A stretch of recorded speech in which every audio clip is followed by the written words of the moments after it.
నిర్మల్ జిల్లా కవ్వాల్ అభయారణ్యంలో కార్చిచ్చు రాజుకుంది. కడెం మండలంలోని ఉడంపూర్ రేంజ్ మైసంపేట పరిధిలో మంటలు చెలరేగాయి. అడవిలో ఎండిన ఆకులతో అగ్ని ప్రమాదం జరిగినట్లు తెలుస్తుంది. ఘటనా స్థలానికి చేరుకొని మంటలను అదుపు చేశారు ఫైర్ సిబ్బంది.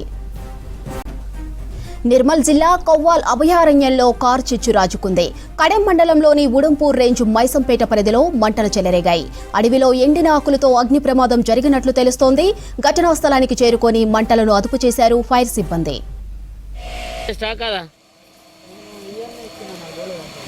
నువ్వు ఫారెస్ట్ ఇవ్వాలి ఎక్కినావా?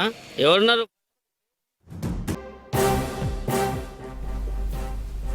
నిర్మల్ జిల్లా కవ్వాల్ అభయారణ్యంలో కార్చిచ్చు రాజుకుంది. కడెం మండలంలోని ఉడంపూర్ రేంజ్ మైసంపేట పరిధిలో మంటలు చెలరేగాయి. అడవిలో ఎండిన ఆకులతో అగ్ని ప్రమాదం జరిగినట్లు తెలుస్తోంది. ఘటనా స్థలానికి చేరుకొని మంటలను అదుపు చేశారు ఫైర్ సిబ్బంది.